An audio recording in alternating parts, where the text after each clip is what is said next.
안녕하십니까? 우리 하이클래스 군무원학원에서 국어 강의 맡고 있는 문정호입니다. 반갑습니다. 두 개 기출문제를 연속으로 촬영할 거예요. 2023년 8월 26일에 기출시험이 두 개가 있었죠. 국회직 9급이랑 그 다음에 이제 지역인재 이제 9급시험. 시중에가 아니고 이제 뭐 공기출이나 이런 곳에 해설지라든지 또는 유튜브에 뭐 해설 강의가 전혀 없어서 우리 수험생들 그리고 이제 군무원뿐만이 아니라 일반직 공무원, 그다음에 국회직 공무원 뭐 이렇게 여러 가지 공무원 시험을 준비하는 수험생들을 위해서 요거 프리 강의 시작했습니다. 프리 강의는 하이클래스 군무원학원 홈페이지 유튜브 채널에서 보실 수 있고요. 써드릴게요. 여기서 볼 수 있고 그 다음에 제 유튜브 채널에서 올라가는 거 볼 수 있으시고요. 그 다음에 이제 해설지 있거든요. 해설지는 제 블로그를 통해서 받아보실 수 있습니다. 네이버 블로그예요. MJH721입니다. 721 네이버 블로그. 여기서 누구를 통해서도 다 받아볼 수 있고 그 다음에 서로 이웃이 되지 않더라도 누구나 다 보실 수 있게 공개할 테니까는 여기서 추가 해설지 받아가지고 공부하시고 그 다음에 강의를 통해서 해설 들으시고 그 다음에 국회직 끝난 다음에 다음 영상으로 지역인재 9급도 같이 올라가니까 이것저것 같이 공부하시면 되겠죠. 뭐 하나 당부사항 하나만 더 드리고 가면은 여긴 뭐 학원에 대한 홍보나 아니면은 뭐 성격, 성향, 경향 이런 것들을 말씀드리는 자리가 아니라 순수하게 문제의 해설을 하는 자리입니다. 물론 좀 약간 주목할 만한 문제들은 이런 것도 출제가 되었구나 이런 것들을 말씀을 드리겠지만 순수하게 문제를 해설하는 자리이기 때문에 여러분들은 뭐 경향 아니면은 뭐 유형 이런 것들을 말할 때는 좀 다른 자료들을 좀 더 찾아보시고 추가로 해설지에 제가 추가적인 이야기들을 해놨으니 뭐 내가 준비하는 직렬과의 관련성 그 다음에 이런 것들이 이직렬에도 나와요 안 나와요 이런 것들은 해설지를 참고하시면 좋겠습니다. 담백하게 해설에만 중점을 주도록 할게요. 지역인재 9급도 마찬가지입니다. 블로그는 네이버 MJH721고요. 그 다음에 유튜브는 정호는 국어왕. 부탁드리는 사항은 강의를 잘 보셨다면 그리고 도움이 되셨다면 좀 구독을 하나 눌러주시면 감사하겠습니다. 국회직 문제는 아시겠지만 선택지가 5개로 구성이 되어 있어요. 지방직, 국가직하고 차이가 분명히 있고 그 다음에 국회직은 분명히 성격이 다르고 군무원직 성격이 좀 다르고 법원직 성격이 아주 다르고 그 다음에 지역인재 문제는 좀 쉽기 때문에 여러분들 보면은 성격이 조금씩 차이가 있으니까 각각을 풀어보는 재미가 있을 거라고 생각이 됩니다. 정답에 집중하자고요. 자, 1번 깃발 이렇게 사이시옷은 발음을 하지 않는 것이 원칙이지만 발음을 할 수도 있고요.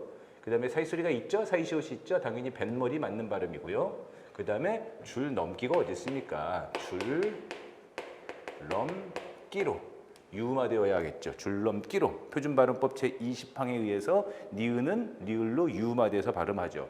난로가 아니라 난로, 그 다음에 신라가 아니라 신라, 발음만 이야기하면은 천리, 그 다음에 광활로, 대관령 이런 것들이었죠. 그래서 줄 넘기가 올바른 표준 발음이고 술잔이 아니라 술잔이고 그리고 마지막에 이제 다만 규정이었죠. 다만 이런 것들은 리을을 리을로 발음하지 않고 니은으로 발음한다 해서 의견난, 임진난, 뭐 생산량, 결단력 이런 것들 기억나시죠? 시험에 많이 나왔던 것들은 상결례가 아니라 상견례 이런 것들. 정답은 3번이었습니다. 그 다음에 2번 문제에서 단서를 다 주었어요. 용어의 활용에 대해서 물어봤는데 불규칙 활용이죠. 자, 용어는 활용합니다. 용어는 활용해요. 활용이 무엇인지는 문법 공부를 좀 하셔야 되니까 용어는 활용합니다. 그래서 활용할 때는 어떻게 활용하느냐? 규칙 활용을 한다. 그 다음에 불규칙 활용을 한다. 그리고 불규칙 활용은 다시 종류가 3가지였죠. 어간이 바뀌는 불규칙, 어미가 바뀌는 불규칙, 어간과 어미가 모두 바뀌는 불규칙 이렇게 3가지 종류로 나누어서 보통은 뭐 규칙하는 거 3개, 불규칙하는 거 하나 해서 다음 중 활용의 성격이 다른 것은 이런 식으로 문제의 정답을 찾아가는 게 일반적이었는데 이번에는 뭐 1, 2, 3, 4, 1, 2, 3, 4 이런 식으로 정답을 찾으라고 했었죠. 자, 비 온 뒤 푸르다, 칠록이 푸르다, 푸르러 푸르다, 푸르러. 어미 어가 붙었는데 어미 어가 뭐로 바뀌었어요? 러로 바뀌었죠. 그래서 뭐예요? 러블 규칙 용언이죠. 러블 규칙 용언. 러블 규칙 용언은 여기 해설지에 제가 넣어놨어요. 어미가 바뀌는 불규칙이죠. 어미가 변화하는 불규칙, 러블 규칙. 나머지는 푸다, 퍼, 붓다, 부어, 걷다, 걸어, 굽다, 구어로. 나머지는 이렇게 할게요. 나머지는 모두 어간이 바뀌는 불규칙. 참고로 1번은 우불규칙. 2번은 붓다, 부어, 부은이, 시옷 불규칙, 어간이 바뀌는 불규칙.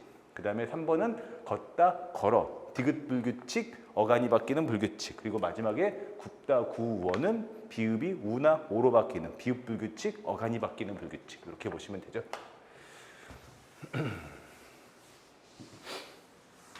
급하게 와가지고 약간 좀 숨이 좀 차는데 강의하다 보면 숨이 고르게 될 겁니다. 3번 재밌어요. 올바른 표준어 표기로만 맞춤법이자 표준어이자 맞춤법이자. 정답은 1번이죠. 가위표, 반딧불이, 숙맥입니다. 숙맥, 이런 숙맥 같은 녀석 이렇게 말을 쓰는데 숙맥이 표준 표기입니다. 2번은 틀린 거 하나씩 골라봅시다. 전부 다 하나씩 들어있어요. 온라인 수험생들 아마 유튜브 채널로 이거를 보는 수험생들 뭐 화면으로만 보는 친구들도 있을 테니까 선택지마다 잘못된 거 하나씩 들어있어요. 한번 고쳐보실래요? 멍멍이가 거품을 무는 것이 아니라 꽃게가 거품을 물어야 되기 때문에 개, 거, 품이었고 나머지는 맞습니다. 개똥벌레, 고수머리. 그 다음에 칼치가 아니라 갈치. 담배 한 개피가 아니라 개비. 하지만 꼼장어 틀렸죠. 꼼장어가 아니라 뭐 있어요? 꼼장어. 비슷한 게 뭐 있습니까? 제가 음식 퍼레이드 한 적이 있었죠. 쭈꾸미가 아니라 주꾸미. 이런 것들 함부로 된소리 표기하면 안 된다. 조심하셔야 될 것은 개비가 맞아요. 개비. 나무토막을 세는 단위, 담배 같은 꽁초를 세는 단위로서 개비가 맞지 개 피로 가는 경우는 아닙니다. 담배 한 개 비. 그 다음에 짜투리가 아니라 자투리. 공기밥입니까? 공기밥입니까? 공기밥을 먹죠. 그러니 여기는 사이시옷이 붙어서 공깃밥. 발음은 공기밥. 발음은 공깃밥으로 된소리가 사이소리에 의해서 나는 것이죠. 그 다음에 곱빼기 맞고요. 그 다음에 둘째, 셋째, 넷째니까 셋째 틀렸죠.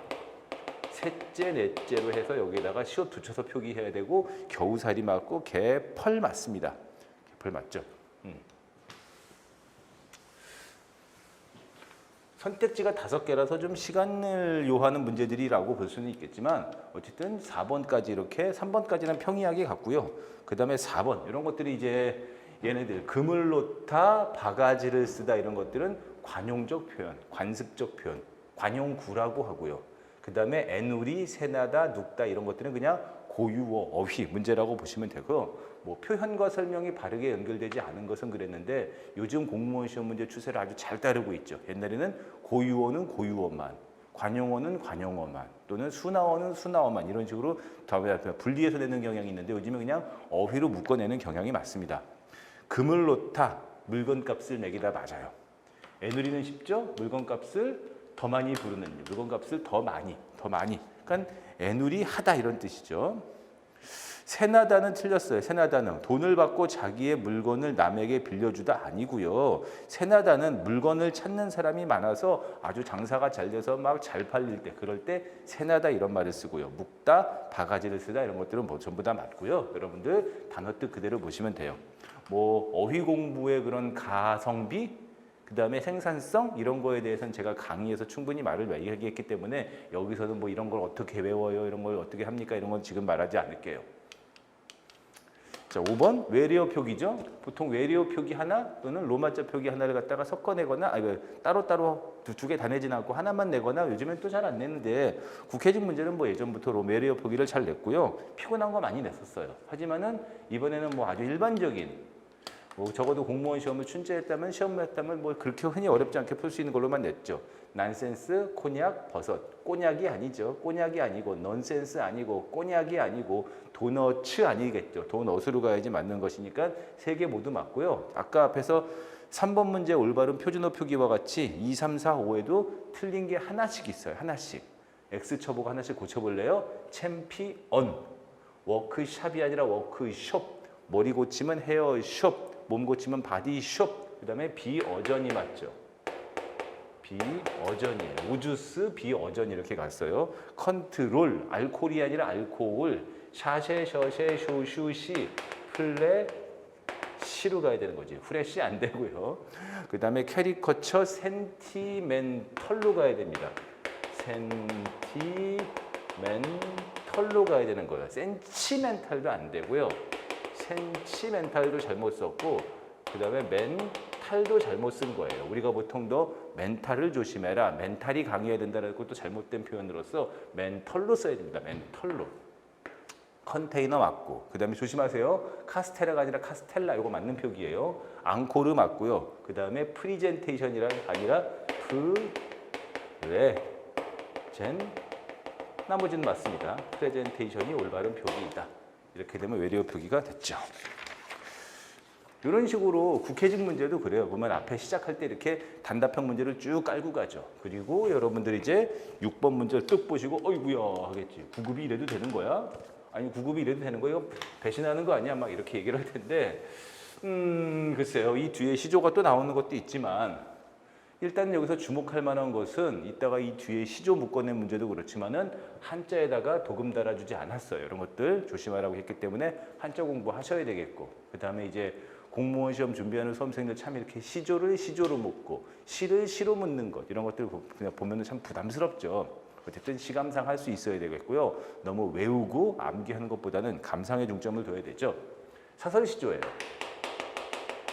사설 시조로서 글쎄 왜 또 이 얘기하면은 뭐 넌 자꾸 이렇게 뭐 다 안다고 얘기하냐, 아니면은 뭐 이렇게 뭐 대단한 거냐 이렇게 말하지만, 솔직히 이 시조나 얘도 그렇고 그 다음에 요 정도까지라고 본다면은 주관적인 면이 있지만 이 정도 시조라고 본다면은 그래도 공무원 시험을 준비했다면 한 번씩은 받았음직한 그런 그 교과서에서 설명하고 있는, 교과서에서 많이 다루고 있는 그런 시조죠.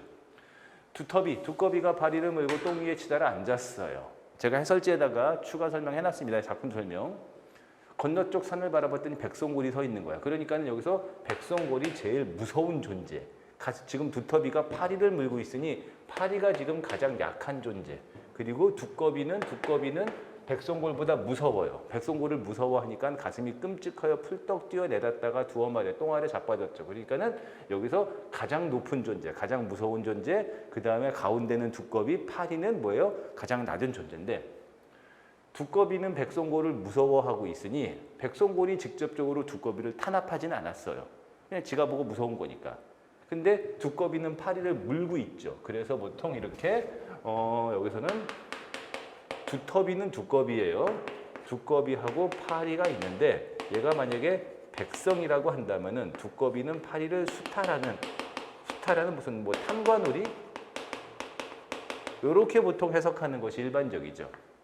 하지만 이 시조는 또 하나의 특징이 하나 더 있습니다. 주제가 두꺼비가 지금 똥 아래 자빠졌거든요. 아이고 두꺼비가 하는 그런 자기 스스로의 독백이에요.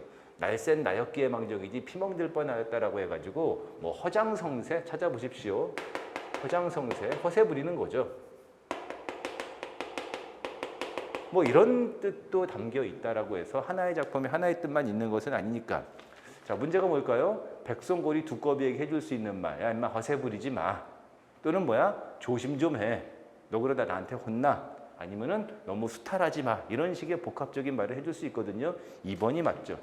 군뱅이가 매미가 되어서 도쳐 올라가서 높디 놓으면 나쁜 소리는 좋지만은 그 위에 거미줄이 있으니 조심하여라 라고 해서 백성골이 나쁜 의미든 아니면은 좋은 의미든 경계하라. 너 그러다가 큰일 나. 그렇게 함부로 다니다가 너 큰일 나. 이렇게 경계하라라는 뜻으로서 2번 정도가 가장 맞고요. 나머지 1, 2, 3, 4, 5는 제가 해설지에다가 충분한 설명을 넣어놨지만 간단하게 본다면 얘는 퇴계 이황 선생의 도단시비곡 중에 하나죠. 여기서 고2는 훌륭하게 공부를 했던 옛 성현이고, 그래서 학문에 대한 이야기하는 거예요. 그 다음에 3번은 안민영의 그 매화사라는 시조, 연시조. 안민영의 매화사라는 연시조의 일부인데 그런 매화를 예찬하고 매화의 그런 고결한 정신, 시련을 이기는 그런 강한 의지 이런 것들을 예찬하는 시조이고요. 그 다음에 4번은 황진이의 시조죠. 청산리벽에서 쉽게 감을 자랑하지 마라. 일도 창의하면 돌아가기 어려우니 그냥 쉬었다 쉬었다. 그래서 뭐야 인생 좀 편하게 살아라. 인생 덧없다라고 하는 그런 황진이의 시조였죠. 그 다음에 마지막에 5번은 뭐야 송강정철의 시조죠. 전원생활의 흥취, 술 먹고 뭐 이런 것들에 대한 이야기입니다. 추가적인 설명은 해설지를 좀 더 봐주시면 됩니다. 그래도 추가적인 설명을 해설지로 보는 것도 좋지만 여기 지금 보면 방금 언급처럼 보기, 그 다음에 1번, 그리고 3번, 4번 이런 시조는 자주 나오는 것이기 때문에 좀 더 좀 찾아서 전문 서적이나 아니면은 포털 검색을 통해서 좀 더 공부하는 것이 더 좋습니다. 7번 박목월 시인의 윤사월이에요. 뭐 박목월 시인은 청록파 시인이고 그다음에 뭐 일제강점기 1930년대 후반부터 활동을 했고 뭐 이런 것들 여러 가지가 있지만 요즘에 공무원 시험의 방향, 추세는 뭐라 그랬죠? 처음 보는 시를 또는 처음 보는 소설을 그 자체로서 지문으로 읽고 이해하고 주제에 접근할 수 있어야 돼요. 그러기 위해서는 시어 어휘력도 있어야 되겠고 그 다음에 시를 많이 공부하다 보니 뭐예요? 시의 뜻을 파악할 수 있는 시 감상 능력이 올라야 되겠죠. 다음 시에 대한 설명이에요. 여러 가지를 묻고 있어가지고 7번 문제는 참 좋은 문제고요. 여러 가지 복합적인 것을 모두 묻고 있기 때문에 공부하는 수험생에게 자기점검할 수 있는 내가 수준이 어느 정도 되냐라는 자기점검으로 좋은 시라고 봅니다. 송화가루 날리는 송화가루는 소나무 가루죠. 소나무 꽃가루입니다. 외딴 봉우리에 윤사월이라는 말은 좀 처음 들어봤나요? 저는 어릴 때부터 이렇게 어머님이 음력을 쓰셔가지고 우리 집은 음력을 쓰시고 특히나 또 우리 어머니 강하게 음력을 쓰시는 분이라서 윤사월 뭐 이런 것들에 대한 이야기를 좀 알고 있거든요. 보통은 이제 음력 4월 말, 늦봄 정도를 윤사월 그래요. 윤달이 끼는 거죠. 윤사월 해가 길라고 꾀꼬리가 울어요. 멀리 이제 봉우리를 바라보고 있어요. 산 봉우리를 바라보고 있어요. 누군가가 관찰하고 있죠. 그리고 지금 시간은 계절, 시기는 윤사월이에요. 그리고 꾀꼬리가 울어요. 산지기 외딴 섬에 눈처녀가 좀 가까워졌네. 봉우리 안에 외딴 집이 있고 그리고 거기에는 눈먼 처녀가 살아요. 눈먼 처녀가 있죠. 처녀는 그냥 처녀가 아니라 눈먼 처녀죠. 문설주에 귀대고 뭔가를 엿듣고 있어요. 무엇을 엿들을까요? 이 깊은 산속의 외딴 집에 사는 처녀는 도대체 뭐가 궁금하길래 그렇게 앞도 안 보이잖아요. 그러니 더 궁금한 것이 많을까요? 세상에 대한 걱정인가? 호기심인가? 뭐 이런 것들. 자, 찾아봅시다. 일단 정답은 2번이에요. 2번입니다. 뭐 송화가루가 날린다. 뭐 이런 데서 일부 시각적 심상을 느낄 수가 있고 꾀꼬리가 울다 이런 곳에서 청각적 심상을 찾을 수가 있어서 뭐 감각적 표현이 드러나지만은 뭐 색채를 그래도 말한다면 송화가루가 날리니 무슨 뭐 꽃가루 초록색 뭐 이런 것들이 있겠지만 대비를 이루진 않습니다. 색채 대비할 때 보통 보색의 개념으로 이해하시면 된다 그랬죠. 시적 화자의 정서를 시를 표현하고는 있지만 색채 대비를 통해서 표현하는 것은 아니고요. 자, 한번 이 시에 읽어봅시다. 송화가루 날리는 외딴 봉우리. 3은 뭐죠? 그리고 우리 박목월 시나 특히나 김소월의 진달래꽃과 같이 김소월의 시에서 많이 나타나는 7, 5조. 7, 5조 3음보에 7, 5조 음수율과 3음보의 음보율을 줄여내는 그런 운율감 부여되고요.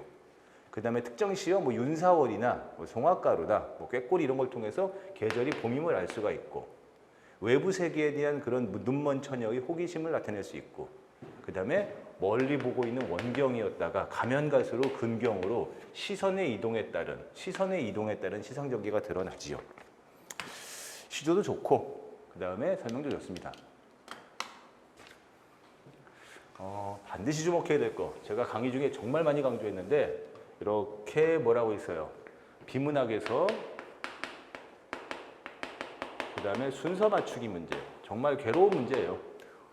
비문학에서 순서 맞추기 문제 이런 것들은 순서 배열하기 문제는 공무원 수능 시험에선 출제가 되는 것이 아니고 공무원 시험에서 출제가 되고 뭐 요즘에는 직렬 가리지 않고 순서 맞추기 문제를 이렇게 잘 출제를 해요.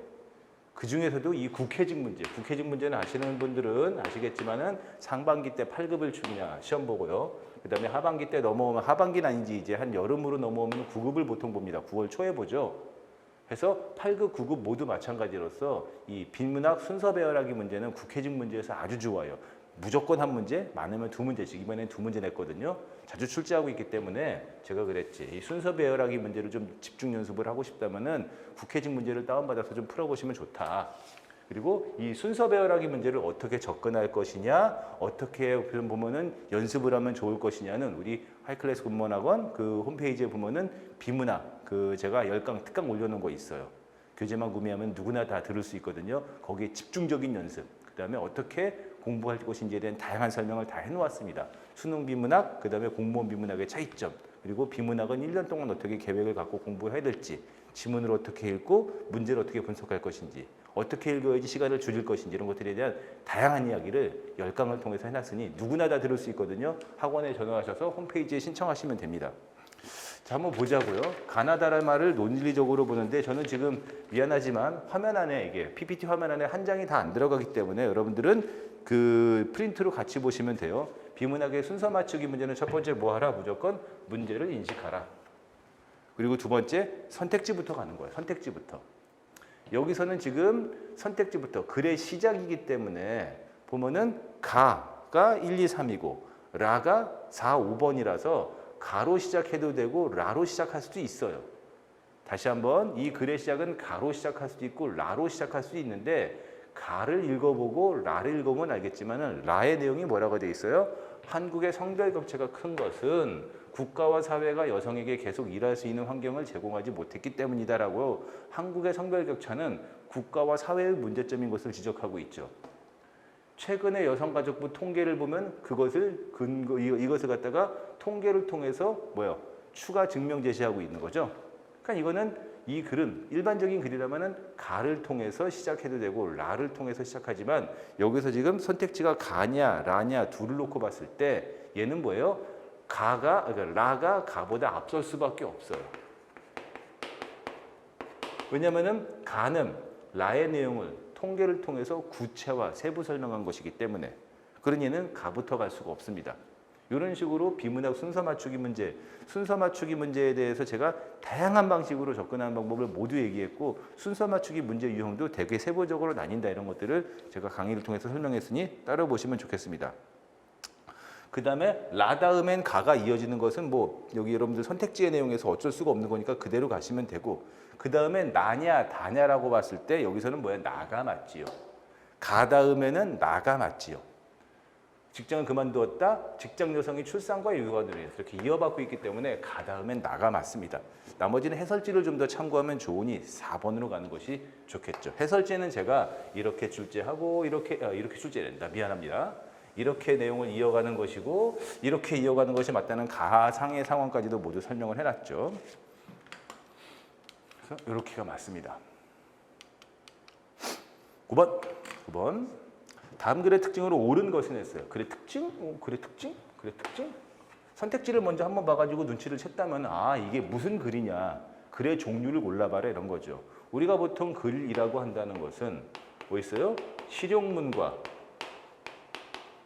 그렇지 않은 글이 있겠죠. 보통 우리가 실용문 같은 것들을 우리가 비문학이라고 해서 실용문은 보통 논설문, 그 다음에 설명문, 그 밖의 글들 이런 것들이 있고 그 다음에 실용문이 아닌 것들은 문학이겠죠. 문학. 해서 문학도 시가 있고 뭐가 있고 되게 다양한 종류로 나뉘는데 일단은 정보 전달. 얘는 설명문이냐 또는 누군가에게 설명하는 글이냐? 맞네. 똑같은 건데 1번하고 2번하고 그 다음에 3번 설득하는 거냐 주장하는 거냐 똑같은 얘기죠. 얘는 선택지만 보더라도 답이 5번이라는 게 딱 나와요. 1번이랑 2번은 모두 설명문 3번하고 4번은 논설문 이렇게 되기 때문에 얘는 답이 5번일 수밖에 없거든요. 그렇다 하더라도 그런 읽어봐야죠. 제일 가장과 같은 최상급을 쓰면 즐거울 때가 있다. 그때는 무척 진실한 거짓말을 기분이 든다. 그래서 종종 다른 방법을 놔두고 단순하게 무능한 부사를 쓴다. 여기서 말하는 부사는 뭐예요? 우리가 품사에서 주로 용언을 수식하고 매우 좋아할 때 매우 그치? 이렇게 용언을 수식하고 그 부사를 쓴다. 그의 무능에 머리를 기댄다. 부사는 점잖지가 않아서 금세 낯빛이 밝아진다. 부사를 의인화했어요. 그리고 그 부사는 참 무능해, 점잖지가 않아, 그리고 얼굴이 밝아지고 조금 더 정직한 것도 같다라고 해서 자기가 품사 중에서 부사를 의인화하거나 특정하게 설명하면서 참 재미있죠. 하여튼 이 부사를 품사로서의 부사를 아주 개성적으로 글쓴이가 자기의 생각대로 부사에 대해서 막 이러저러저러한 자기의 그런 개성을 드러낸 이거 산문집의 일부 글인데 여기다 제가 글에다가는 설명에 나왔거든요. 그 김혜란 작가의 산문집에 들어있는 글인데 얘는 이제 굳이 이렇게 분류한다면 수필 쪽으로 분류하는 것이 좋은 마음을 나타내는 정서 표현의 글이다로 보는 것이 좋죠. 수필. 우리가 글의 종류를 여러 가지 분류해서 나누지만 이런 것들은 주관적인 영역이라서 얘는 딱 수필이어야만 돼. 수필은 이런 거잖아 라고 할 때 거기에 100% 부합하지는 않습니다. 하지만 이걸 두고서 우리가 정보를 전달하거나 설득하거나 주장하는 글은 아니죠. 그러니 5번이 될 수밖에 없고 굳이 분류한다면 수필 쪽에 분류하는 수필이 보통 보면은 자신의 경험, 체험, 주관을 드러내는 글이지만 이건 체험이나 경험보다는 자기의 그냥 마음의 상태를 그렇다고 이게 또 시는 아니잖아요. 소설도 아니고요. 이렇게 분류하는 것이 좋죠. 재밌죠? 여러분들 제가 보통 이제 자기소개서나 논술이나 이런 거 이야기할 때 부사 함부로 쓰면 안 된다 그래요. 뭔가를 이렇게 공적인 글이나 아니면 자기 자신을 올바로 올곧게 표현하는 글에다가 부사를 함부로 쓰면 과장돼 보이고 그다음에 글이 뭐라고 할까 멋스러워 보이지도 않으면서 너무 과장돼 보이고 좀 이렇게 겉멋이 들었다 이렇게 해서 부사를 경계하는데 부사에 대해서 이 사람은 이 글을 쓴 그 작가는 더 다양한 생각들이 있었나 봐요. 자, 넘어갑시다. 10번 띄어쓰기입니다. 띄어쓰기는 직렬 가리지 않고 무조건 한 문제 나온다고 보시면 좋죠. 자, 띄어쓰기. 정답은 2번인데 여러분들은 화면 안에 들어가지 않아가지고 선택지가 화면 안에 들어가지 않아서 다음 화면으로 넘어갔는데 여러분들은 그 시험지를 같이 보고 보시면 좋습니다. 정답은 2번인데 그냥 1번부터 차근차근 설명해 줄게요. 내가 고향에 간 지 한참 되었다. 그치? 이럴 때 이 지는 의존명사예요. 그치? 의존명사예요. 내가 고향에 간 그 기간이 한참 되었다. 기간. 오늘 신문에서 보도한 내용이 맞는지 이럴 때는 뭐예요? 니은지 는지가 하나의 어미이기 때문에 붙여가죠. 분명히 말씀드리지만 맞는 내용, 맞는 사실에 가지고 맞는이란 말도 용언의 관형 사용이 될 수가 있지만 이 지하고 이 는지, 이 지하고는 전혀 다른 지예요. 사전에서도 의존명사로서 지를 검색할 수가 있고 그 다음에 니은지 는지로서 어미의 요걸 따로 검색하고 이 둘이 서로 절대 같지 않습니다. 찾으셔야죠. 그 다음에 2번 그는 얼굴을 가린 채 방에서 갑자기 뛰어나왔다. 갑자기 방에서 뛰어나왔다 할 때 이 채는 의존명사가 맞아요. 그는 얼굴을 가린 상태로 의존명사죠. 하지만 우리 정말 많이 했어요. 나는 내일 일정은커녕 은커녕 는커녕 은커녕 는커녕 같은 말이죠. 은커녕 는커녕 원래 은과 커녕이 붙어서 하나의 보조사 역할을 하는 보조사예요. 보조사죠. 은커녕 는커녕 그래서 일정은커녕 그치?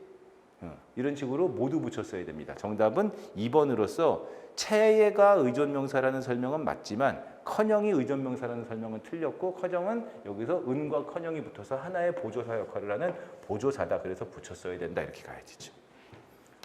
그 다음에 나머지는 해설지가 똑같으니까 여기서 투성이, 어치 모두 전미사 붙여가는 거죠. 투성이, 어치, 전미사. 원은 돈을 세는 단위로서의 명사이기 때문에 띄지만 뭐가 되는 거야? 어치는 전미사이기 때문에 이렇게 붙여가는 것이고요. 그 다음에 지금 외웁시다. 시원섭섭하다, 시원섭섭하다, 시원섭섭하다 하나의 단어예요. 시원섭섭하다 하나의 단어예요. 그치? 그렇기 때문에 모두 붙여나가는 것이고 여기는 뭐뭐 하겠구먼 그려는 뭐예요? 얘는 보조사죠. 그러니까 여기까지 시원섭섭하겠구먼까지는 뭐예요? 시원섭섭하다의 활용형이기 때문에 모두 붙여가는 것이고 그 다음에 그려는 어미 뒤에 붙은 보조사이기 때문에 모두 붙이는 것이죠. 모두 붙이는 것이죠. 그 다음에 늑장불이라는 한 단어가 아니기 때문에 띄어쓰는 것이고 그 다음에 세 번째 뭐 있어요? 여지없이 한 단어이기 때문에 붙여가는 것이고 그 다음에 있는데 할 때 는데는 어미이기 때문에 연결어미이기 때문에 모두 붙이는 것입니다. 선택 하나의 그 기역부터 미음까지 하나가 전부 다 두 개씩의 예문을 모두 담고 있기 때문에 글쎄다 얘만 다 놓고 보면은 또 이런 얘기하면 또 이제 그럴 텐데 띄어쓰기 공부를 공무원 공부를 올바로 했다면은 어떻습니까? 웬만하면 다 알 수 있는 그런 표현들이라서 어느 정도 공부가 됐지만 이제 말이 길고 해야 될 것들이 가지수가 많기 때문에 시간, 그다음에 피로도가 좀 높은 것이죠. 그래서 10번까지여서 여러분들 한번 생각해 보시면 어때요? 국회식 문제 어렵나요? 쉽나요? 어쨌든 제가 그래도 국회직 문제는 다루질 않는 것이 좀 많이 지원자가 적기 때문에 말이 좀 적은데 글쎄다. 어쨌든 여기저기 이제 국회직 시험을 본 사람들의 입장에서 보면은 어렵다고는 해요. 그러니까 좀 어려운지 아닌지는 개인의 자가 점검이 좀 필요하죠. 자, 여러분들 11번으로 들어갈게요. 이렇게 밑줄 친 서술어가 높임말이 아닌 것은 보자마자 3번 답 5초 3초 만에 그냥 보자마자 답 묻다 여쭈다. 그래서 묻다를 여쭈다 여쭙다. 여쭈다와 여쭙다는 미묘한 의미 차이가 있지만 그냥 같은 뜻으로 보면 되죠. 객체 높임법이고요. 그 다음에 먹다 대신에 잡수다. 그 다음에 잡숫다. 같은 뜻으로 보시면 돼요. 약간의 미묘한 차이가 있다고는 하지만 그냥 잡수다, 잡숫다라고 해서 얘는 뭐야? 먹다에 이게 객체, 객이라고 쓸게요. 얘는 주체 높임이고요. 그 다음에 만나다, 뵈다. 그 다음에 뵙다. 같은 말이라고 보시면 돼요. 얘도 객체 높임법으로 같은 말이고요. 그 다음에 누군가를 모시다, 5번에 데리다 대신에 모시다. 이것도 전부 다 객체 높임법으로서 높임법이죠. 그래서 전부 다 높임 표현인데 3번에 눈물이 가시다 할 때 가시다는 얘가 기본형입니다. 가시다는 이게 가 더하기 시 더하기 다로서 시가 주체 높임의 선어 말음이 그럴 수 없죠. 가시까지가 어간이고 가시다, 가시고, 가시네 이런 거예요. 얘는 높임 표현이 아니에요. 뭐 일반적으로 사전을 찾아보시면 2개 정도의 뜻으로 쓰이죠. 그래서 보면은 뭔가 상태가 없어지거나 달라지다. 그래서 감기가 가셨어. 콧물이 가셨어. 이렇게. 그 다음에 두 번째 뭐 있어요? 뭐 물로 씻다. 뭘로 씻다. 소금물로 입을 가시다. 뭐 이런 말로 하죠. 매운 음식을 먹어가지고 뭐 입을 물로 그냥 생수로 입을 가시다. 이런 말로 쓰는 것으로서 얘는 높임 표현이 아니라 그냥 일반적인 표현입니다. 높임의 뜻이 없어요.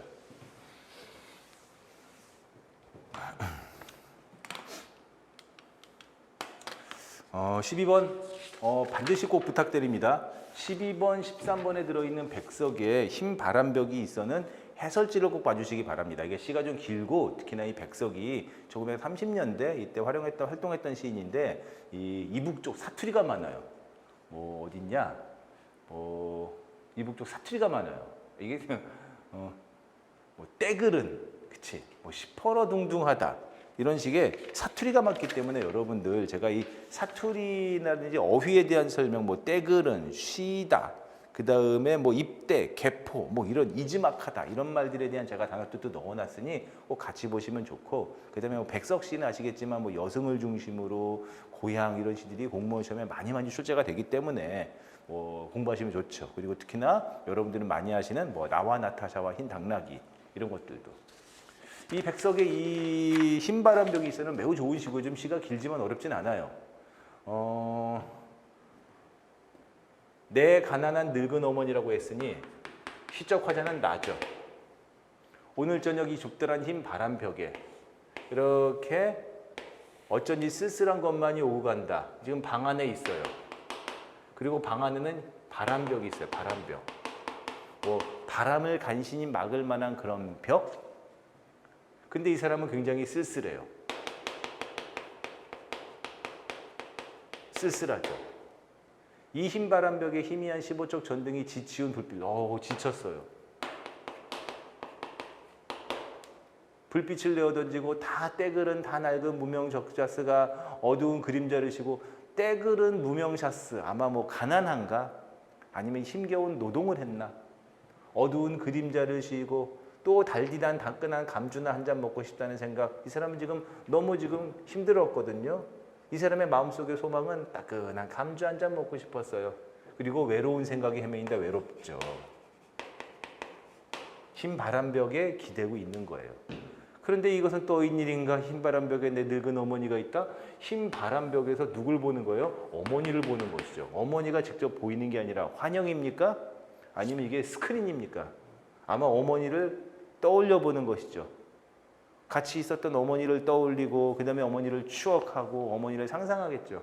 이렇게 시퍼르동동하니 추운 날인데 차디찬물에 손을 담그고 모이면 아이고 어머니가 힘들게 살았거든요. 그 어머니 모습이 이 흰 바람벽에 환영처럼 보이는 거예요. 그래서 이 흰 바람벽은 그냥 바람벽이라고 할게요. 바람벽은 화자가 상상하고 화자가 보고 싶은 어머니를 스크린처럼 투영해서 보여주는 역할을 하고 있죠.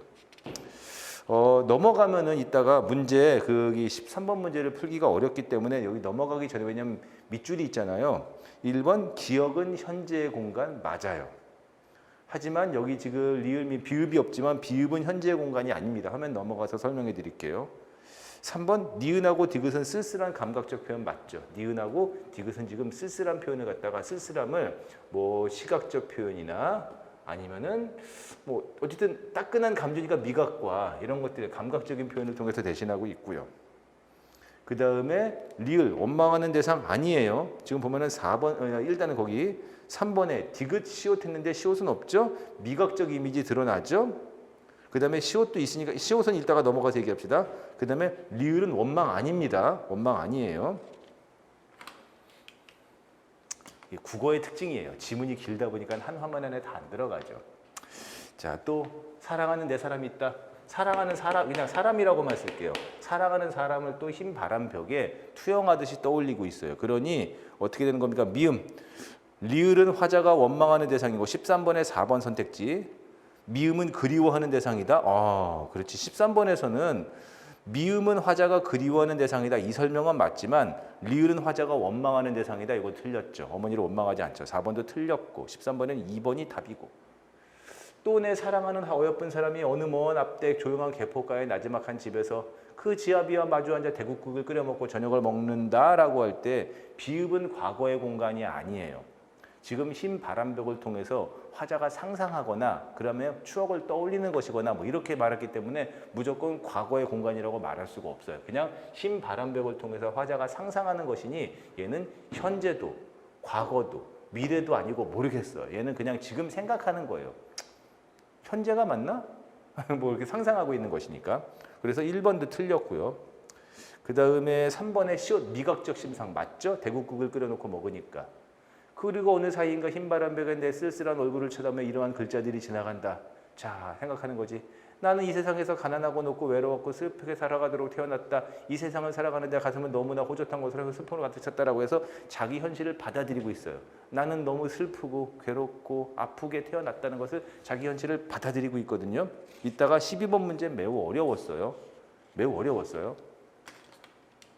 그 마지막에 그리고 이번에는 나를 위로하는데 울력하는데 하늘의 세상을 귀하고 하는 것은 모두 그렇게 사랑하듯이. 그러면서 마지막에 누굴 떠올려요? 초생딸과 바구지꽃과 짝새 당나귀가 그렇고 프랑시스 잼과 도연명과 라이넬 마리아 릴케가 그렇듯 나처럼 외롭고 슬프고 쓸쓸하게 살았던 사람들을 생각하면서 마음의 위안과 위로를 얻고 있죠. 그러니 어쨌든 마지막에 13번에 4번도 끝났고 그 다음에 13번에 5번 시에서 바람벽이 아니냐, 바람벽에 비친 것이 아니냐라고 무엇이냐라고 물어봤는데 이 리을하고 여러분들 13번 할 때 이따가 다시 할게요. 13번 이렇게 가자. 리을하고 미음은 이래서 길어서 힘들어요. 이 리을하고 미음은 여러분들 시를 보시기 바랍니다. 리을하고 미음은 바람벽에 비친 그림자의 모습이 맞지만 니은하고 디귿은 지금 현재 시적 화자의 상태이기 때문에 그림자의 모습을 맞는 것은 얘고요. 이 둘은 안 돼요. 그래서 정답은 2번이고요. 그 다음에 12번도 봅시다. 12번도 얘도 옳지 않은 것이거든요. 화자의 생각을 정서적으로 표현했다. 맞았어요. 외롭고 쓸쓸하고 그 다음에 사랑하고 가난하고 외롭고. 12번에 2번은 오늘은 제가 풀이에만 집중하겠다고 해서 뭐 논란은 아니에요. 얘기할 만하고 좀 말을 줄일 텐데 분명히 뭐라고 했냐면 문제에서 가의 글자는 그랬어요. 아마 개인적으로 가의 시어는 또는 가의 표현은 이 말을 좀 이렇게 잘못 쓰지 않았나 했는데 글자 해도 됩니다. 화자의 내적 독백이 맞고요. 그 다음에 3번 나는 가의 반복이자 그렇지 가의 반복이자 심화된 정사 맞고 그 다음에 3번, 4번 나에는 화자와 동일시하는 대상 누구? 이 밑줄 그은 사람들 아까 누구 있어? 바구짓꽃, 짝새, 당나귀, 프랑시스, 잼, 도연명, 마리아, 나이널, 미케 이렇게 전부 다 동일시하는 대상인데 자 5번 봅시다. 나에는 가와 달리 화자의 운명을 이겨내고자 하는 의지, 가와 나 모두 운명을 이겨내고자 하는 의지로 보아야 맞아요. 보도록 합시다.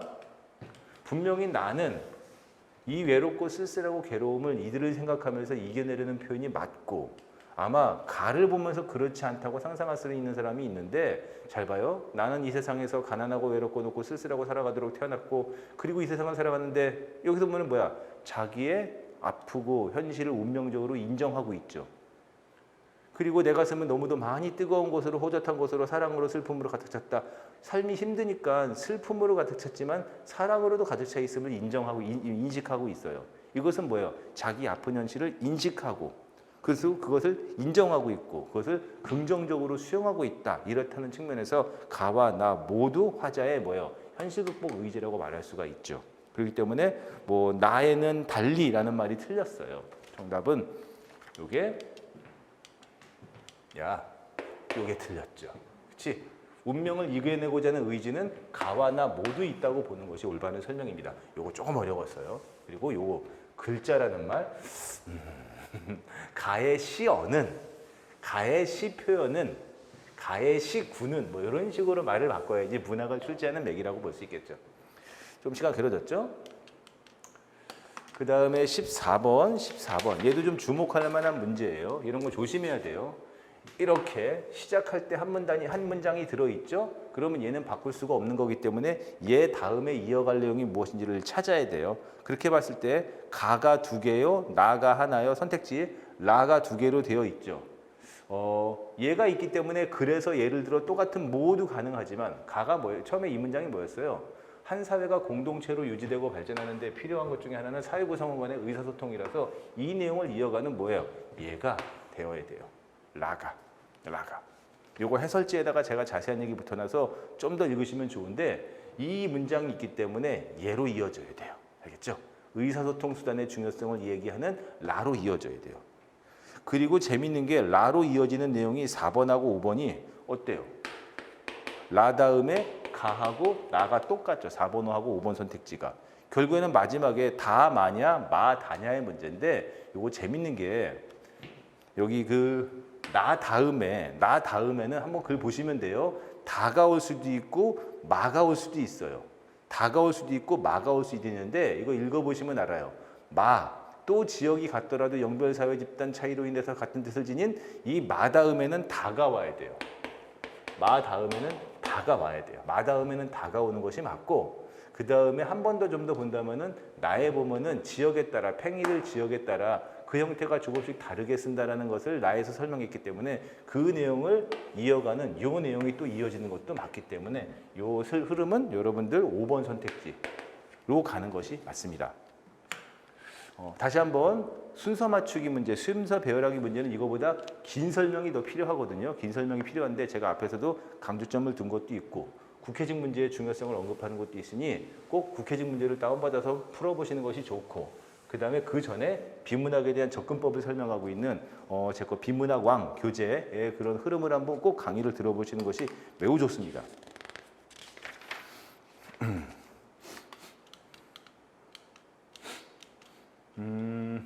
다음 중 글의 빈칸 아이고 옮기고 여기인데 빈칸 아이고 PPT가 빠졌습니다. 여기입니다. 빈칸은 여기예요. 다른 얘기를 더 들 수도 있지만 우리가 여기서 보면은 요 문단 한번 봅시다. 자 먼저 볼게요. 더운 온도가 더워요. 그러면은 물의 부피가 상승하죠. 그리고 더운 온도로 빙하들이 녹아요. 그냥 글의 흐름을 보는 거예요. 그리고 수분이 증발하죠. 수분이 증발해요. 그리고 수분이 증발하면서 뭔가 수분을 빙하와 만년설에 옮긴대요. 그리고 그 다음에 마지막에 있는 내용은 뭐야? 빙하와 만년설이 커지죠. 다시 한번 온도가 더워요. 부피가 상승해요. 빙하들이 녹죠. 수분이 증발하죠. 빙하와 만년설에다가 수분을 옮겨요. 그리고 빈칸이에요. 만년설이 더 커지죠. 요 사이에 들어갈 것이 5개 중에서 뭐냐죠. 5개 중에서 뭐냐냐. 시간이 확보되는 것 아니고 이미 물의 부피는 계속해서 상승했고 그 다음에 밀려나는 것이 아니고 그 다음에 즉각 상승하는 것하고 상관이 없고 그 지역의 온도가 얼음을 녹일 정도가 아니라면은 뭐야? 만년설은 더 커지겠죠라고 5개 중에서는 5번이 가장 맞죠. 이렇게 보시는 것이 맞다. 빈칸에 들어가야 될 이야기를 맞지만 글의 흐름을 보셔야 되겠고 참고로 하나 더 제가 그냥 간단하게 해설을 담담하게 한다고만 주장하기 때문에 그렇지만은 여기의 내용을 조금 더 읽으면은 5번이 확실히 좀 더 정답이라는 것을 분명히도 알 수가 있습니다.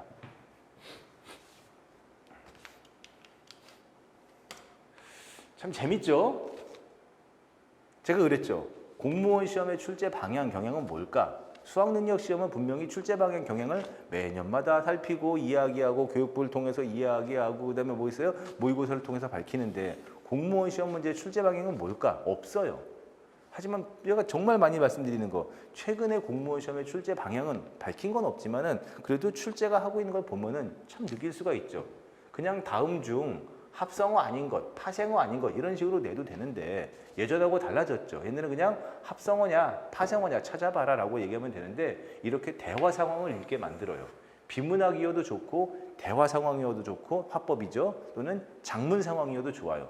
뭔가를 읽게 만들고 그 다음에 그 읽게 만든 다음에 논리를 자기가 해당하는 사례에다가 적용하기를 묻는 것으로서 읽을 줄 알아야 된다. 대화의 맥락을 파악할 수 있어야 된다. 지금 공무원 시험의 출제 방향의 원칙은 뭐다? 원칙은 없어요. 하지만은 원활한 의사소통 능력, 얼마나 조직에 부합하는 일을 할 수 있는가, 사람들하고 상호소통할 수 있는가, 그들하고 의견 교환을 할 수 있는가 이렇게 읽어야 돼요. 그래서 지금 현재 공무원 시험은 읽고 판단하고, 읽고 생각하고, 읽고 주제 착구가 안 되면 절대 안 되는 것으로서 지금 공무원 시험에 뭐니 해도 출제 방향 1순위는 비문학이고 화법이에요. 자, 봅시다. 여기서 날 짐승할 때 날은 어근입니다. 알겠어요? 날아다니는 짐승, 날 짐승. 제 거 블로그에 있는 합성어, 파생어 자료도 그렇고 제가 여러분들한테 그 교재를 만들어 드린 것도 그렇고 이거 어근과 어근의 결합인 얘는 합성어예요. 합이라고만 쓸게요. 합성어입니다. 참고로 제가 접두사 날에 대해서 예를 들어서 날김치, 날고기, 날바닥, 그 다음에 뭐예요? 뭐 날강도, 날뜨기, 날밤 이런 식으로 접두사 날에 대해서 해설제에다가 넣어놨으니까 같이 보시고 여기는 날아다니는 짐승, 나는 짐승, 날짐승 얘는 합성어예요. 그 다음에 나머지는 전부 다 접두사 붙었죠? 맨 처음, first, 맨 처음으로서 애당초 접두사. 설마 말벌이 네 다리로 뛰어다니는 그 말, 홀스 말은 아니잖아요. 빅, 크다. 큰 벌, 말벌 많이 쓰죠. 말벌, 말개미, 말매미 이렇게.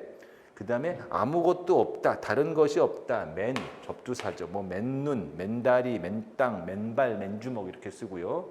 아마 얘가 휩쓸렸을 텐데 우리 제 거 보면은 합성어, 파생어 자료에는 들어있어요. 그 다음에 띄어쓰기 자료에 들어있는 것으로서 이 내분비는 인으로의 뜻은 분명히 있거든요.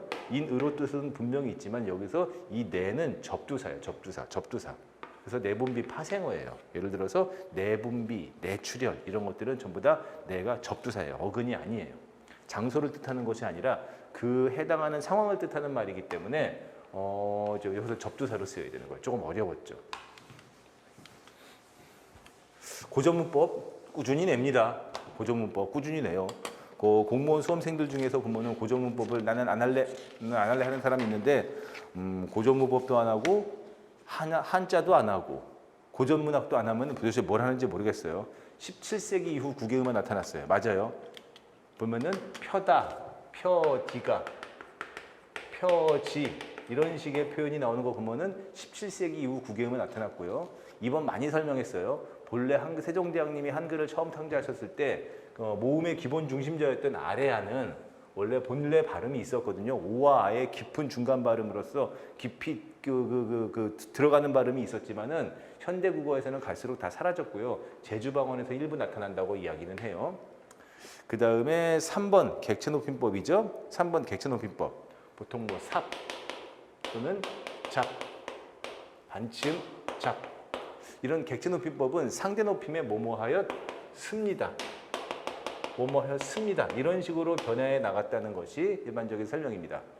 중세국어에는 현대국어에는 객체높임법을 이렇게 어미를 통해서 사용하지는 않지만 쓰지는 않지만 중세국어에서는 이렇게 삽작 객체높임 선어 발음이 객체높임 선어말 어미가 있었거든요. 근데 이게 넘어가면서 사라지고요. 그 다음에 현대국어의 격식체, 하십시오체에 습니다로 쓴다는 것이 일반적인 설명이죠.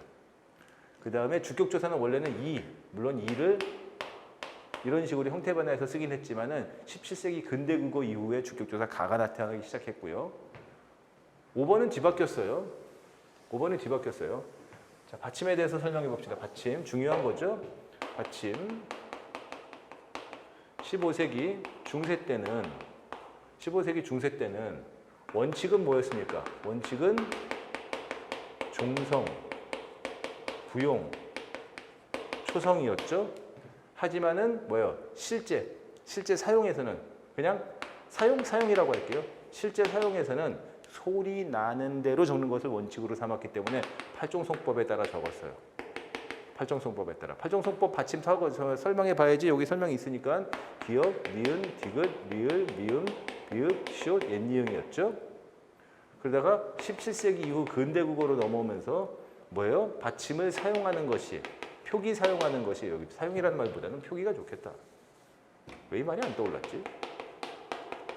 근대국어 표기에서는 7종송법으로 바뀌죠. 기역, 니은, 리을, 미음, 비읍, 시옷, 이응으로 디귿이 빠졌죠. 그리고 현대국어에서는 물론 뭐 발음으로서는 뭐 가느다란 물방울, 음절 끝소리 규칙이 있긴 하지만 표기로서는 뭐든지 다 표기할 수 있죠. 다시 종성부용 초성으로 표기가 바뀐 것이라고 보면 됩니다. 라고 얘기했을 때 중세국어 시기에는 디귿과 시옷의 구별 차이가 있었어요. 그렇지? 그래서 요 둘 간의 발음 차이가 있었어요. 우리는 지금 옷 똑같지만은 그 당시에는 발음 차이가 있었어요. 하지만은 근대국어로 넘어오면서 디귿이 없어지고 시옷만 남았죠. 그렇기 때문에 시옷을 디귿으로 적는 게 아니라 디귿을 시옷으로 적는다로 설명해야 되지 맞습니다. 정답은 5번이에요. 아마 이거 고전문법 공부된 사람들은 금방 알 수 있는데 안 된 사람들은 그냥 속절없이 틀렸을 거예요. 조심해야 되는 문제입니다. 그다음에 18번 비문학이에요. 처음에 모르는 사람들은 뭐 이제 화법 문제로도 볼 수 있지만 그냥 비문학 문제입니다. 반대신문식 토론은 입론, 반대신문, 반론의 순서로 이어진다. 그래서 입론은 이 첫 번째 문단은 입론 설명하죠. 그 다음에 반대신문이라고 한다. 두 번째 문단은 반대신문 설명하고 있죠. 반대신문 설명하고 있어요. 그리고 여러분들 넘겨 보시면 알겠지만 마지막 문단은 반론에 대한 설명이에요. 반박 단계. 마지막 문단은 어디 있어? 반박이 반론이니까 반론을 설명하고 있죠. 토론의 과정을 설명한 비문학 글이라고 보시면 되고 글의 제목, 글의 주제는 토론의 과정 하면 됐죠. 자, 19번 들어가도록 할게요. 이 19번은 참 생각이 많아져요. 자, 19번은 참 생각이 많습니다. 일단 정답은 4번 남았고요. 일단 정답은 4번이 맞아요. 어쨌든 간에 의심이 없는 것으로 골라야 되니까. 하지만은 좀 생각을 여러 가지 하게 만드는데 문제가 띄어쓰기가 맞는 것을 찾아라 했거든요. 제가 해설지에다가 좀 긴 얘기를 해놨으니 한번 살펴보시면 되는데 일단 우리가 잘못된 거, 그러니까 정답 먼저 하고 갑시다. 자, 끊임없다 한 단어. 연구와는 조사 붙었으니까 이렇게 붙여 쓰고 투자로도 조사 붙은 거니까 이렇게 신제품 한 단어 을조사 이렇게 그리고 개발에 하다 붙는 것은 뭐야? 전미사 하다 붙어서 개발하다로 활용하죠. 잘 됐죠. 뭐 잘못될 게 없어요. 그 다음에 리을 그는 맞지? 연수차 이 정도는 하수죠. 차 이런 거 전미사예요. 전미사. 연수차, 인사차, 연구차, 사업차 이렇게 차, 전미사입니다. 붙여 쓰고요. 도미를 하게 되었다. 뭐 잘못될 게 없어요. 그래서 니은하고 리을이 맞죠. 정답은 4번이고요.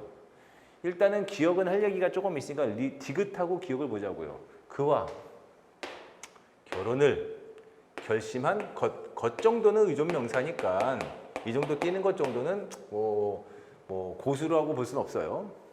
만난 지, 그치? 여기서 만난 지 할 때 지도 의존명사니까 띄어 쓰는 것이고, 그 다음에 다섯, 그리고 번은 횟수명사니까 띄어 쓰는 것인데 여기서 띄어서 잘못됐죠. 그래서 어떻게 할까? 여기 만이다 할 때 여기를 띄어야 돼요. 여기 만. 요 만이 어떻게 될까? 횟수를 뜻하는 의존명사. 이기 때문에 다섯 띄고 번 띄고 만이다. 제대로 해줄까요? 다섯 띄고 번 띄고 만. 이다는 조사니까 붙여갈 수 있겠죠. 이렇게 띄었어야지 맞는 거예요. 됐죠? 그런데 이 기억이죠. 기억. 띄어쓰기가 맞는 것만을 고기에서 골라라라고 했을 때 띄어쓰기의 기본 원칙이 뭡니까? 단어별로 띄어쓰는 것을 원칙으로 삼거든요. 그는 어려운 공부한다, 공부한다, 공부한다고 활용하는 한 단어죠. 매일 도서관에 가요. 이렇게 되면은 띄어쓰기에 문제점이 없어요. 기억은 엄밀히 말하면 어법상 잘못된 거예요. 요거 좀 긴 얘기가 필요한데 우리가 문법을 크게 묶어서 공부하지만 문법에도 세부 종류가 있어요. 그러면은 일반 이론 문법, 학교 문법, 그리고 어문 규정 문법, 맞춤법 표준어, 그리고 어법으로서의 문법. 뭐 좀 더 넘어간다면은 뭐 있어요? 고전 문법도 문법이라고 본 다음에 얘는 어법상 문제가 있는 거예요. 자, 갈게요. 어려운이라는 말은 어렵다의 관형어적 활용이죠. 어렵다에 관형사용어미 니은이 붙으면서 비읍불규칙에 의해서 어렵다, 어려워, 어려운으로 활용한 얘는 뭐예요? 관형어입니다. 관이라고만 쓸게요. 우리가 아시겠지만 관형어 뒤엔 뭐가 와야 돼요? 체언이 오죠. 관형어는 일반적으로 체언을 꾸미고 체언을 수식하고 당연히 뭐예요? 체언을 수식을 하는 말인 관형어는 수식을 받는 말 앞에서 띄어쓰는 것이 원칙이어서 어려운 사업, 어려운 사건, 어려운 공부, 어려운 취업 이런 식으로 뒤에 명사가 와야 돼요. 명사가. 근데 우리 아시겠지만 공부한다고 할 때 공부하다는 명사 체언 공부 뒤에 전미사 하다가 붙어서 붙여 쓴 말로써 이 하다는 생산성이 굉장히 높잖아요. 공부하다, 사랑하다, 숙제하다, 운동하다. 이럴 때 얘는 뭘 만드는 거예요? 동사 만들어준 거죠. 공부한다고 할 때 공부하다는 동사예요, 동사. 그러니 여기서 어려우니 공부하다는 동사를 꾸밀 수는 없어요. 동사를 꾸밀 수는 없어요. 얘는 어법상 잘못된 문장으로 보아서 이렇게 가야 돼요. 어려운 공부 띄고 한다고. 뒤에 있는 명사를 꾸며줄 수 있어야 돼요. 명사, 수식. 공부가 명사 체어니까 명사라고 쓸게요. 이런 식으로 써야 돼요. 또는 명사 뒤엔 조사 붙을 수 있으니 어려운 공부를 한다고.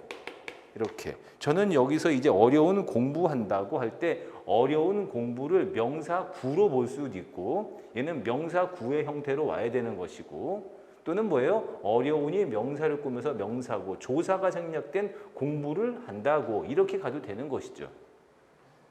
이런 식으로 문장이 와서 어려우니 이렇게 명사를 수식하고 그 앞에서 띄어쓰는 형태고 그 다음에 한다고는 따로 동사가 되어 있는 한다는 하다의 동사 형태죠. 동사가 한다로 활용한 거죠. 이런 식의 형태가 와야 되는 거예요. 여기 띄죠. 얘는 뭐의 문제일까요? 분명히 어법상의 문제예요. 어법상의 문제. 어려운 공부한다고 매일 도서관에 가. 어법상으로 잘못된 수식관계를 만들어낸 어법에 안 맞는 문장이거든요. 근데 어법에 어긋난다고 해서 띄어쓰기가 틀렸느냐는 또 생각해 볼 바가 분명히 있기는 있지만 그래도 띄어쓰기가 맞냐 아니냐는 측면에서 정답이 뭐냐는 측면의 공무원 시험 문제 특징으로 본다면은 그래요. 이렇게 쓰는 것이 잘못된 표현이기 때문에 올바른 표현으로 바꾸고 올바른 표현에서는 무조건 띌 수밖에 없는 상황이어서 얘가 한다가 공통적으로 하다 동사여야 되기 때문에 하다가 단독 동사여야 되기 때문에 얘는 띄어쓰기가 잘못된 문장이다라고 출제할 수는 있는 것이죠.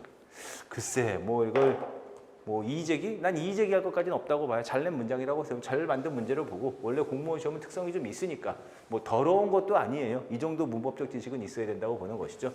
라고 본다면 정답은 4번이 맞지만 띄어쓰기로 문제를 냈기 때문에 한번 엥? 이렇게 했어요. 다음 중 어법을 고려하여 띄어쓰기가 이렇게 됐으면 더 이제 아무런 문제가 없는 그런 문제였을 텐데 그냥 띄어쓰기가 이렇게 했기 때문에 한번 나도 문제를 해설지를 만들다가 한번 멈췄던 것은 사실입니다. 자, 됐죠? 그리고 마지막에 20번 한자 공부하셔야 돼요. 기본적으로 한자가 안 되는 분들은 읽을 수가 없어요. 가는 어떻게 되는 거예요? 제가 여기 해설지에다가 다 추가적인 설명해놨어요. 가는 원천석의 시조죠. 원천석의 시조.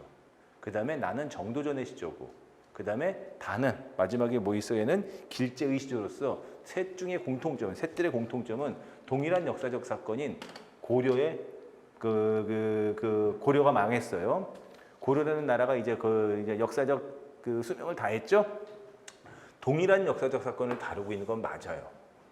근데 여기서 이제 나는 정도전이 쓴 거죠. 물론 뭐 정도전이 누구냐에 대한 지식적인 측면을 알고 있으면 더 좋지만 어쨌든 정도전은 이 고려가 망하고 조선을 건국한 거에 대해서 조선의 건국의 핵심적인 역할을 한 사람으로서 여기서 슬퍼하고 있다는 측면에서 나는 안 돼요. 나는 안 되죠. 하지만 시도 보면은 시를 본다면 이해할 수도 있는 것이 선인교에서 흘러내린 물이 자하동으로 흘러가니 반천년의 왕업은 다 물소리만 남고 다 사라져버렸구나. 역사 망했어요. 아야 고국이 흥하고 망하는 것을 뭘 더 물어보겠느냐. 다 지나가고 헛된 일인 것을 보기 때문에 얘는 고려 왕조가 망한 것을 슬퍼하지 않아요. 여긴 분명히 슬퍼해요. 그렇지? 여긴 분명히 슬퍼해요. 아, 태평한 세월은 꿈만 같구나. 태평한 세월을 꿈만 같구나. 지난 일은 꿈처럼 아쉬워하고 있으니 여기도 슬퍼한다고 볼 수는 있지만 나는 슬퍼하지 않아요. 알겠지? 요거 좀 더 읽으면 좋지만 제가 해설지에다가 도금까지 다 달아놨습니다. 500년, 반천년, 500년은 동일한 뜻이죠. 전부 다 뭐야? 지난 고려의 역사. 그 다음에 3번 가의 목동은 피리 부는 아이예요. 목동. 피리 부는 아이인데 흥망성쇠의 무상감에 대해서 표현하기 위해서 쓴 거죠.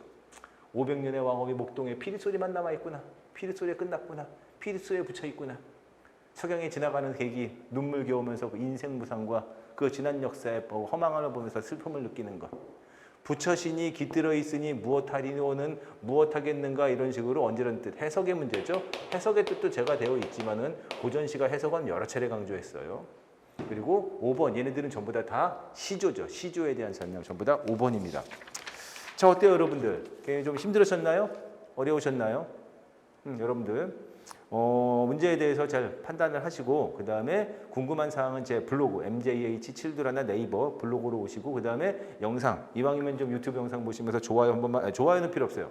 거기 구독 좀 해주세요. 알림 글을 올릴 수가 없어서요. 한번 올려주시면 고맙겠습니다. 다양한 평가에 대해서는 블로그로 질문을 받겠습니다. 감사합니다.